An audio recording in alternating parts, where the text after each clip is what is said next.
Good morning, lovely learners. Welcome back. I'm Mistress Rebecca, and today we're going to learn about so many good things. I've been studying about some bugs and insects, and spiders. And usually that's just the creepiest, ickiest thing, I think. But you know what? I read all these books, and I learned a whole lot about them. And now I'm not as afraid of them. And actually, I kind of have a respect for them. They're very diverse and they're very interesting. So we're going to learn about a little bit about the difference between a bug and an insect. Are they the same? Are they a little bit different? We're going to learn about some spiders. We're going to sing a song, and we're going to learn about 2 letters this week because we didn't get to learn about our letter last week, and it was the letter N. And this week it's the letter O. So we're going to learn about those 2 things in just a few minutes. First, let me say good morning, and it's beautiful outside. So I want you guys to love this day and enjoy this day. So I'm going to say good morning to Bentley and Realyn, Saley and Kinsley, hello, Annabelle and Blakely, Hayden and Edie, hello, Arabella, Leah, Adeline, Elle, Marley and Coy and Caleb and Mateo and Lily. They're cousins, and I think they're watching. And then this week I met Clara and Nolan, Rosalie, Daniel, and Madison. They came in the library, and it was wonderful to meet some of the little kiddos that watch our shows. So let's learn about the difference between insects and bugs. A bug has to have a mouth that's shaped like a straw. Think about like a mosquito, how when they land on us and they bite us and they suck our blood, that's through a little mouth that's shaped like a straw. And mosquitoes are not fun to have around, are they? What eats those? I think frogs eat those and lizards eat those, so maybe they're good to have around too. But bugs are going to have a mouth that's shaped like a straw.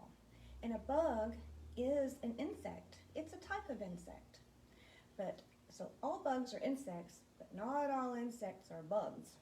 So an insect has 3 body parts, as a head, and then it has a middle part, and then it has back part. An insect has 6 legs.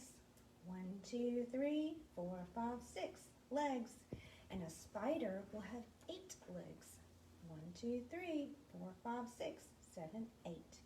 So if you get close enough to count their legs, you can see what you got on you. An insect usually has wings, 4 wings. Think about like maybe a dragonfly or a housefly. Those are insects. Some insects can produce wax or silk. Isn't that crazy to think about that? And some insects make honey. Can you think of an insect that makes honey? Actually, looky here. I've got a book about that insect that makes honey.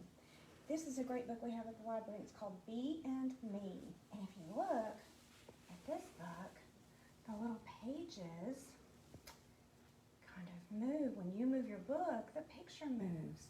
This is a great little storybook. We also have some other great books on bugs, the ant and the grasshopper.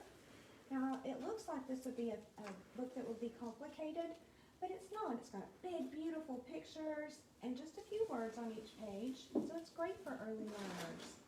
And then we've got another book about the Itsy Bitsy Spider, and Ed Emberley's books over there, Bye Bye Big Bad Bully Bug, has wonderful pictures in it and just a few words. And then the Itsy Bitsy Spider on the end is amazing with its illustrations. So I think you'd really like those. Elizabeth says that Nathaniel had a pet millipede this week, so that's a lot of legs. I love it. Yes, a millipede can have like 750 legs. If you remember, we studied about that last time we were on.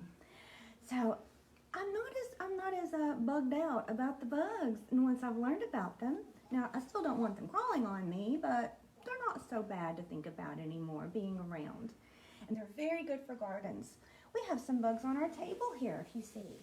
We have a cricket. If you get one of those in your house, they won't be that big. They'll be about this big. And they'll chirp, chirp, chirp, chirp. And then here's a grasshopper. They eat leaves. Here's our spider. And we've got some great books on bugs in the library. Here's our dragonfly.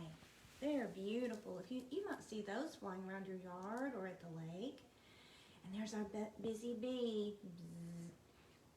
Here's a beautiful butterfly. Here's a ladybug. Here's a book about a grouchy ladybug. And it's a wonderful story, actually. There's a book about love. And it's about that hungry caterpillar. And do you remember what happens to the caterpillar when he grows up? He becomes a beautiful butterfly. Here's a book about snail and worm. And it has 4 little short stories in it. So it might look like a lot of reading, but it's really just 4 little short stories. Hank's Big Day, I read that one, and it's about a little roly-poly bug, also called a potato bug or a pill bug. It has different names. But let's start our morning with, let me tell you about this first. If you're going on vacation, these are great things to check out from the library. It has the book, but it also has it on a CD, so you can listen to the story while you look at all the pictures. We have a lot of these at the library. Some are kind of music-based and some are just story-based. But if you're going on a trip, these kind of things are great to take with you. So, first I'm going to tell you a little bit about some bugs. There's another book, Bugs Don't Hug. I think you might like that one. And here's the best book of bugs. Here's, what's your favorite bug? Because you know, we do like bugs actually. We like having honey, so we must like bees. And we need ants for the garden. And ladybugs are great to have around because they eat aphids. And aphids will destroy your roses and your pretty plants. So ladybugs are good to have for that. So, that's some things about bugs. There's bugs that come out in the daytime, and there's bugs that come out in the nighttime. So I made this pretty little picture, and these are some of our bugs that we might see during the day. We might see caterpillars, right? And we might see butterflies. And we might see bumblebees or honeybees. And we might see ants. Are these good to have around? Yes. Black garden ants live about a year, and their queen ant can live 15 to 30 years. That's a long time for an ant. And you know what? They sleep just like we do. They sleep about 7 hours. That's about what we sleep. Caterpillars sleep during the daytime, and they sleep up under a leaf, on the bottom side of a leaf. So sometimes if you turn over, you might find you a little caterpillar. When they wake up, they eat the leaves that they were sleeping on. And they stay a caterpillar for about a month, about 2 to 5 weeks. For about a month, they'll stay a caterpillar, and then what do? They want to become a butterfly. And so butterflies can live anywhere from 2 weeks to a year. And they don't fly at night, and they don't fly when it's rainy, and they don't fly when it's cold. But butterflies are social, and they love being around people and animals and being all around us. So, let's see, they're active during the day, but they find a place to hide and sleep at night. And a lot of things like to eat butterflies, like frogs and lizards, and even monkeys. Yep. Bees sleep at the edge of their hive. So when these bees go to sleep, they sleep right there at the edge on the wall of their hive. And they can also rest on flowers. They live about a month, 2 to 4 weeks, and the queen lives longer than that, though. Now, we need all these things, flying around in the air and being in our gardens and in our yards, because they pollinate, which means they spread seeds from place to place, and they help things to grow. And actually, we get 75% of our plants produce 90% of the world's food. So we really need these bugs to stay around. So let's try not to kill them if we can help it. So, all the stinging bees are female. I think you guys might like to know that. All the stinging bees are females, and bumblebees and carpenter bees, they can sting one time. No, I was wrong. Carpenter bees and bumblebees, they can sting lots of times. But the honeybee can only sting one time. So these are some bugs you might see during the day. And see our little flowers? But all those go away, and then at night, the scene changes a little bit, doesn't it? Now what comes out? Maybe some slugs come out. Maybe some snails come out. Maybe roaches or fireflies or spiders. They all come out at night. And maybe, if you're lucky, you get to see a Luna moth. They're so beautiful. They're very green and kind of almost see-through. So these are some things you might see at night. Slugs and snails, they hide in damp, wet, dark places. They stay under logs and stones during the day, or maybe under your planter that your flower's growing in, under your pot. At night they come out to eat, and most of them eat leaves and plants and mushrooms, things like that.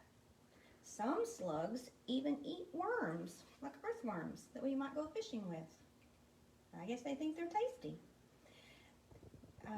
Fireflies come out when it's dark, and they light up, and that's to attract other fireflies to them.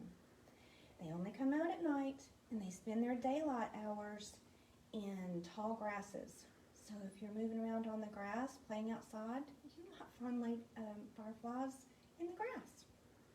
Spiders also come out at night, we know that. And you know what they do at night? What do? They make webs, don't they? That's so they can catch their food. Luna moths only live for about 10 days, or maybe a week to 10 days. So they're not seen very often, but they're very beautiful. Okay, so we've learned a lot about bugs and spiders and stuff. Let's sing a spidery song. Do you want to? Okay, it's the Itsy Bitsy Spider.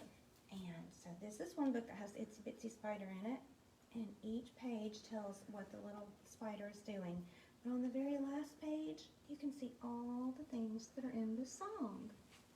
So, let's sing. The Itsy Bitsy Spider went up the water spout. Down came the rain and washed the spider out. Up came the sun and dried up all the rain, and the itsy bitsy spider went up the spout again. That's a great spider song. Spiders stay busy. They definitely do. And this is a story about a very busy spider. Let's see what this busy spider does. This is by Eric Carle.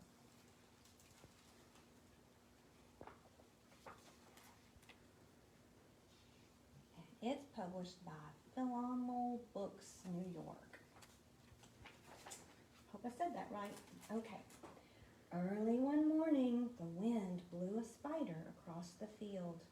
A thin, silky thread trailed from her body. The spider landed on a fence post near a farmyard and began to spin a web with her silky thread.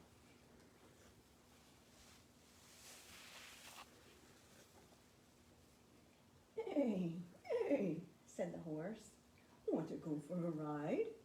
The very busy spider did not answer. She was very busy spinning her web. Now look. I wonder what it's going to look like next. Let's see. Said the cow. Want to eat some grass? The spider didn't answer. She was very busy spinning her web.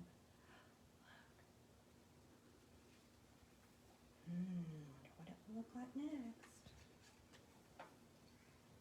Bah, bah, bleated the sheep. Want to run in the meadow? The spider didn't answer. She was very busy spinning her web. It's getting a little bigger, isn't it? Ma, ma, said the goat. Want to jump on the rocks? The spider didn't answer. She was very busy spinning her web.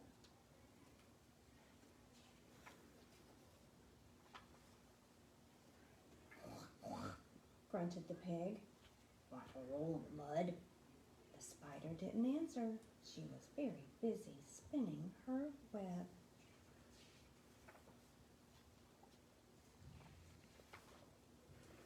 Woo! Woo! Barked the dog. Want to chase that cat? The spider didn't answer.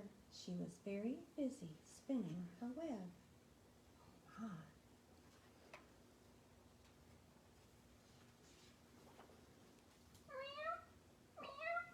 Cried the cat.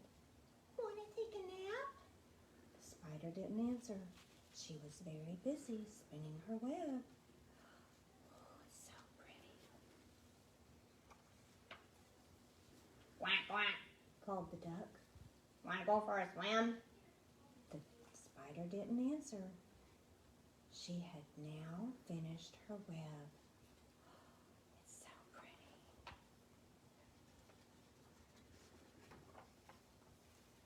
Cock-a-doodle-doo, crowed the rooster. Want to catch a pesky fly? And the spider caught the fly in her web, just like that. Oh. Who asked the owl. Who built this beautiful web? The spider didn't answer. She had fallen asleep. It had been a very, very busy day. This web feels so cool. It's kind of bumpy and silky. Oh, neat. I'm glad she didn't catch my fingers just then. The end. So that was a wonderful spidery book. I love it. Okay, I looked at this book too, and I learned all about some bugs. It's a close-up look at insects, so you get a really close-up view of some of them. Well, and there's a shield bug. Look at that. It's also called a stink bug. And here's our butterflies. So I think you might like this book. You can learn about whatever bug you're interested in. And now, let's learn a little bit about a very quiet cricket. This is also by Eric Carle, and it has a very special surprise at the end. Let's see what it is. This is also published by Palamo Books. One warm day, from a tiny egg, a little cricket was born. Welcome, chirped a big cricket, rubbing his wings together. The little cricket wanted to answer, so he rubbed his wings together. But nothing happened, not a sound. Good morning, whizzed a locust, spinning through the air. The little cricket wanted to answer, so he rubbed his wings together. But nothing happened, not a sound.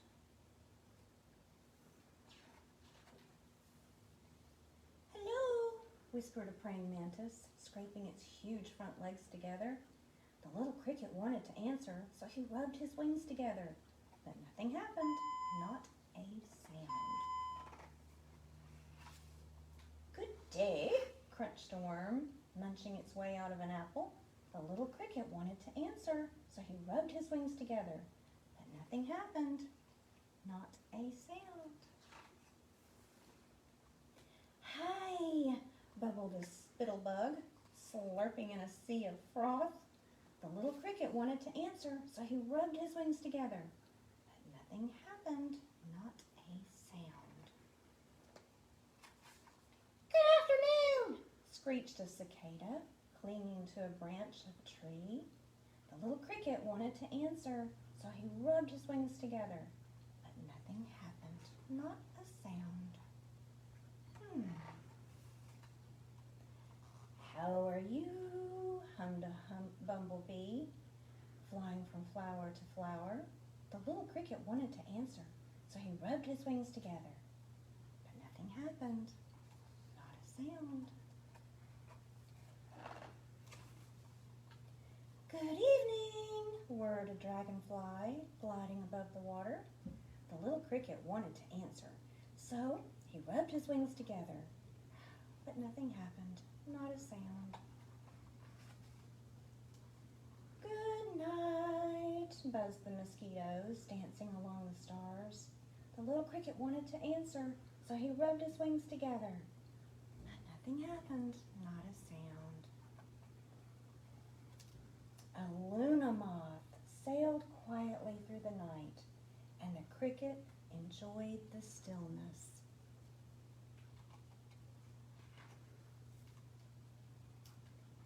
As the Luna moth disappeared silently into the distance, the cricket saw another cricket. She too was a very quiet cricket, so he rubbed his wings together one more time, and this time he chirped the most beautiful sound that she had ever heard.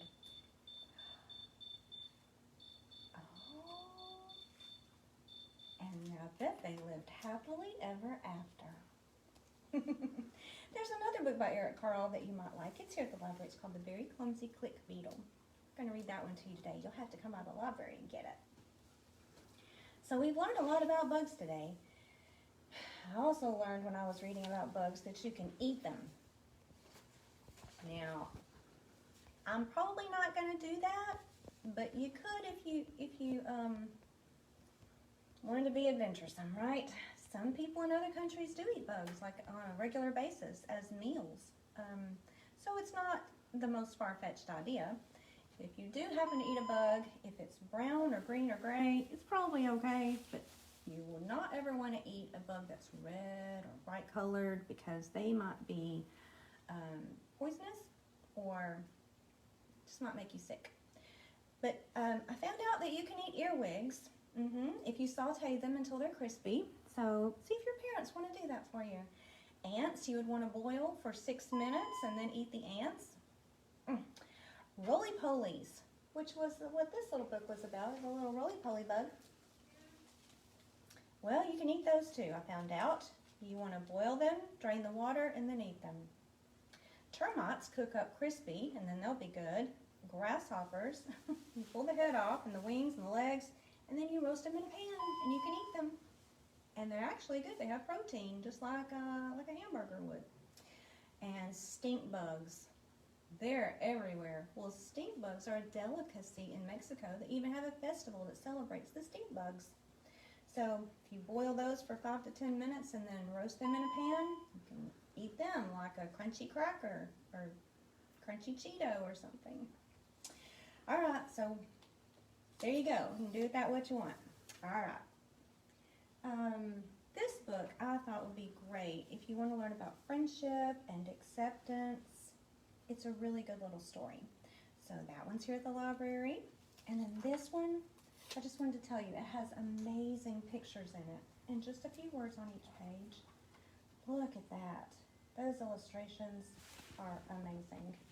And it's written in a rhyme, so it's really catchy, and the little ones would really like it. And then this book, there's a poem on each page. So depending on what bug you want to learn about, there's a little poem about it. So there's one about a horsefly and a butterfly. And there's one about a ladybug. So every page has beautiful pictures and a little poem about different kinds of bugs or insects. Okay, so that's enough about bugs and spiders and insects. I'm thankful, though, that I got to learn about some cool bugs, and I'm not as afraid of them as I used to be. So I'm going to put that in my gratitude jar, because I'm glad that I learned about some cool bugs. All right, something else I'm thankful for. Now, last week was the letter N, and so we are going to learn about narwhals. What in the world is a narwhal? Well, I printed you off a picture of it. And they look like this. So that is what a narwhal looks like. Maybe a cartoon version of a narwhal. But that's pretty accurate. They've got this big, long, looks like a unicorn horn, doesn't it? And here is an adult male narwhal. They have the thing that looks like a unicorn horn. The female narwhal would not, and the little baby one wouldn't have one yet, whether it's a girl or a boy. And if it's a boy, it'll grow up and have one. And that is actually not a unicorn horn, it's a tooth. It's his left front tooth. So you've got two front teeth, unless you've lost one yet. But it's his long tooth, and it just grows out like that and kind of in a spiral. So we do have a few little books about narwhals at the library, like this, and it's actually in the juvenile section, but it's very simple words on each page. So this would actually be okay for little early learners too. So that, and there's a whole series about these narwhals. I think you might like those if you want to learn more about the narwhals. So that is a tusk or a tooth that grows throughout the animal's entire life. It just keeps on growing, so they can get really long. Let's see, it's tough on the inside, but soft on the outside so that it can bend a little bit, and they use those to break up the ice and stuff. It can bend for like pretty flexible, like about a foot before it would break. It's full of nerves, and so it can detect the temperature of the water, any vibrations in the water, and then it sends those signals back up to its brain. Some female narwhals do have tusks, about 15% of them do, but usually it's the guys that have the tusk. So that's what that would look like. And in your craft bag, you're going to have all of your little parts and pieces to make your narwhal scene. You'll have all those little parts. You only need a little bit of glue to put it all together, okay? And also this week, we're going to learn about octopus. And you see my little octopus friends? And we have lots of octopus books here.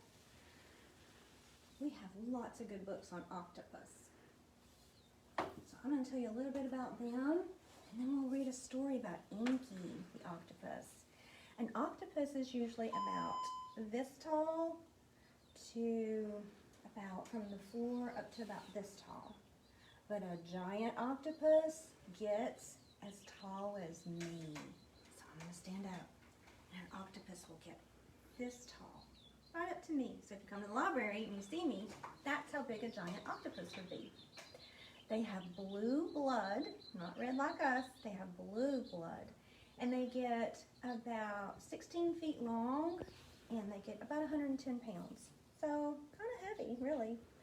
They all have venom, and so some are more toxic than others, and they inject it with their little beak into someone.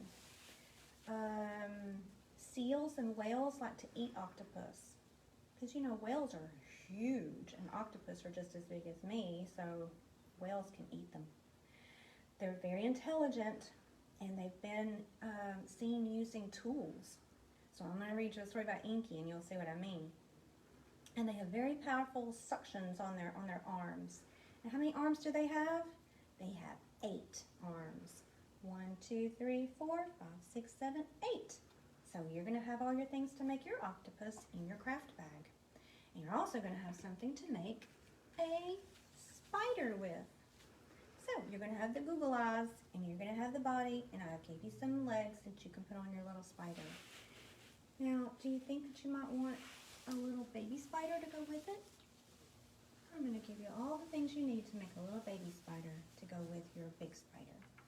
So you can have a mama and a baby, okay? And all that will be in your bag. All right, so back to the octopuses.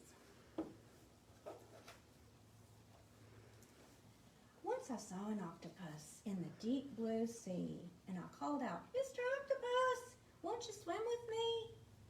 And then out came his tentacles, so very long and straight. 1 and 2 and 3 and 4 and 5 and 6 and 7 and 8. Oh, well. So here's octopuses and squid, and they're closely related, I'm sure. Octopuses can change colors very quickly, and that makes them hard to find in the ocean. There's books on all kinds of animals in the library, and this one has all kinds of different sea creatures in it. So I think that will be fun for you to learn about. Especially if you're going to go to the beach this summer, you can know a little bit about all those animals in the ocean. shark. And here is, where's my octopus? Here we go. Octopus. Having 8 great arms can be useful. You may think it looks a bit funny, but it helps me hold all my children and tickle each one on the tummy. So this has little poems about all different sea creatures in it. On each page there's different ones. And some of them we've learned about, like the jellyfish. So you can read a cute little poem about all those different sea creatures. Okay, now let's learn about Inky the octopus. And actually this is based on something that really happened. It's pretty cool. So Inky the octopus. Let's see, it's written by Aaron Grudelsberger and the art is by David Leonard. And let's see, it's Vox Books put this out. I live in a world of see-through walls in a tank with a locked down lid. I'm fed like a king 3 meals a day of lobster, shrimp, and squid. I know I have a good life and should want for nothing more, but something tugs at my curious heart that I simply can't ignore. Out of this tank, I must be free. I must explore the open sea. I've always liked 8-armed charades and seaweed hide and seek. I've had fun playing gravel hockey and tentacle tag each week.